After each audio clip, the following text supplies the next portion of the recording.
সকালবেলা ঘুম থেকে উঠেই আগে আমরা রেডি হচ্ছিলাম। আমার মাইমা কিন্তু পুরোপুরি রেডি, আর এই বোনটা যাবে না, তাই জন্য ও রেডি হয়নি। তো আমরা সবাই রেডি হয়েছি, আমরা যাব গায়ে হলুদ দিতে। কার গায়ে হলুদ সবটা জানতে পারবে, পুরো ভিডিওটা দেখো। আমি মাকে এটাই বলছিলাম, স্টিলের বাটিতে এই হলুদটা না দিয়ে একটা কাচের বা পিতলের বাটিতে দিলে আরো সুন্দর দেখতে লাগবে। আর এখানে আমাদের তত্ত্ব কিন্তু রেডি। হ্যাঁ, এই কটাই তত্ত্ব, আসলে কারোর বিয়ে নয়। তোমাদেরকে আগের ভিডিওতে বলেছিলাম যে আমাদের একটা ইনভিটেশন ছিল, আমাদের খুব ক্লোজ।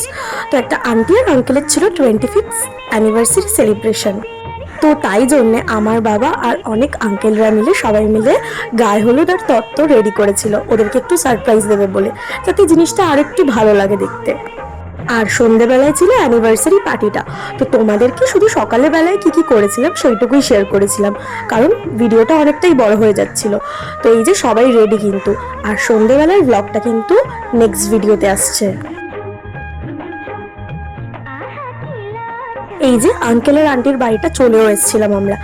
তো আমরা ডিভাইড করে নিয়েছিলাম নিজেদেরকে, ছেলেপক্ষ আর মেয়ে পক্ষ হিসেবে, বাট আলটিমেটলি ওগুলো কিছুই হয়নি, কারণ একই বাড়িতে ওরকম হওয়াটা পসিবলও না। তো যাই হোক, বাট ব্যাপারটা কিন্তু খুব মজাদার ছিল, আমি তো খুব এনজয় করেছি।